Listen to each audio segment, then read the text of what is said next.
औज़ुबिल्लाहि मिनश्शैतानिर्रजीम बिस्मिल्लाहिर्रहमानिर्रहीम। नाज़रीन अस्सलाम वालेकुम रहमतुल्लाहि व बरकातहू। आज आपके सामने आने का मकसद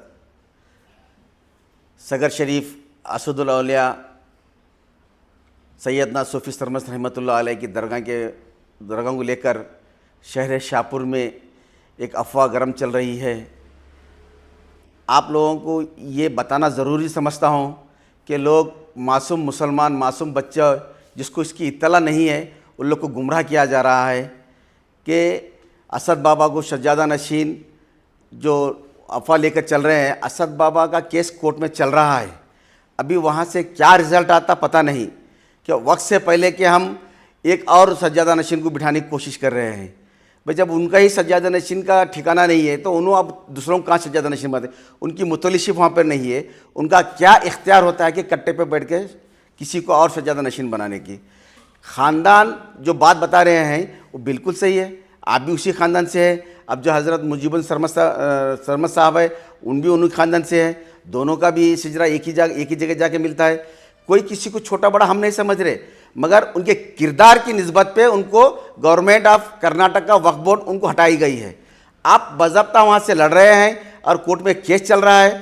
अगर आप वहाँ से जीत के आएंगे तो हम तहे दिल से आपका वेलकम करेंगे, मगर लोगों को जो भैला फुसला कर वहाँ पर नियाज हो रही है, किसी को नियाज की दावत दी जा रही है, किसी को जानशीन की दावत दी जा रही है और किसी को खिलाफत की दावत दी जा रही है। बहरहाल लोगों को गुमराह कर कर वहाँ पर जमा कर कर एक माहौल ख़राब करने की कोशिश कर रहे हैं। आप सारे मुसलमानों, सारे ज़ारईन मुहिबान असदुल औलिया से ये रिक्वेस्ट है कि आप हकीकत से बात कीजिए। आप लोगों के चेहरे देख के मत पड़िए कि क्या होने वाला है। आप पूरी हकीकत जानिए। अगर आपको नहीं मालूम है तो खानकाह सूफ़ी सरमस्त पर आइए, आपको हकीकत क्या है बताएंगे हम। जिसको भी इसके बारे में जानना चाहते हैं मज़ीद और, तो आप आइए खानकाह सूफ़ी सरमस्त हकीकत क्या है देखिए। कोई किसी को छोटा बड़ा नहीं कर रहे, सिर्फ उनका किरदार छोटा बड़ा कर रहा है। यहाँ पर किरदार को लेकर हम उनको हटाया गया है और हटाने वाले गवर्नमेंट ऑफ वक्फ और court high court of the Gulbarga, यहाँ पर सब फैसले हो चुके हैं। फिर आप जाकर पुलिस को गुमराह कर रहे हैं। कल दशनापुर के पास सौों की भीड़ में लोग जाए, साहब क्या करेंगे? साहब देखते हैं जो हकीकत है, कानून में जो कार्रवाई है वो करो जी बोल के उनको इंस्ट्रक्शन देते हैं। मेरा बोलने का मतलब आप किसी एक तरफा होकर मत चलिए। और सबसे बड़ी बात यह है कि हमारे इत्तेहाद को तोड़ने की कोशिश कर रहे हैं। शाहपुर के मुसलमानों में जो इत्तेहाद बाकी था उसको दो ग्रुपों पे बंटवा कर अलग अलग कर कर इत्तेहाद को तोड़ने की कोशिश कर रहे हैं। जिस घर से मोहब्बत का पैगाम निकल रहा है उसी घर से दुश्मनी के पैगाम देने की कोशिश कर रहे हैं। आपका अच्छे लोगों का किरदार नहीं है, आप अच्छे लोगों का साथ दीजिए। आप लोग भी समझदार हैं, कोई यहाँ पर शाहपुर में ना समझ नहीं है। पढ़े लिखे लोग आकर यहाँ शाहपुर में घुटने टेकते हैं, इतने दानिशवर लोग शाहपुर में हैं, क्योंकि ऐसे कई हादसे हम बिना कोई गड़बड़ किए हुए सुलह सफाई पे करे हुए हैं। और आप लोग ये गलत कैसा जा रहे हैं? मैं खुद ताज्जुब हूँ कि इतने समझदार लोग कैसा गफलत में आए लोग बोल के। मैं आप लोगों से फिर से एक बार गुजारिश करता हूँ, अगर आप गलत फहमियों में हैं तो अपनी गलत फहमी दूर करो।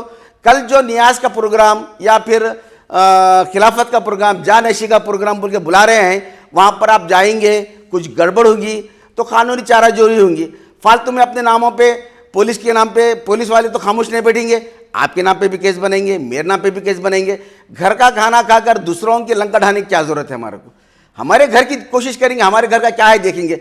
अपने घर में तो दुनिया की परेशानियाँ हैं, दूसरों के घरों के बारे में क्या फ़िक्र करते? अपने घर की पहले फ़िक्र करेंगे, बाद में दूसरों के घर की फ़िक्र करेंगे।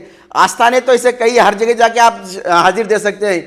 इसी सूफ़ी सरमस्त रहमतुल्लाह अलैह को इंटरेस्ट लेके करने की क्या वजह है आप लोग बहुत बेहतर जानते हैं। मैं खुल के बोलूँगा तो फिर बोले ऐसा बोले बोल के सईद भाई का नाराज़गी शुरू होती। मैं किसी को कुछ नहीं बोलूँगा। आप समझदार हैं, आप समझदार हैं, आप समझदार हैं, देख कर आप फैसला कीजिए। शुक्रिया, खुदा हाफ़िज़।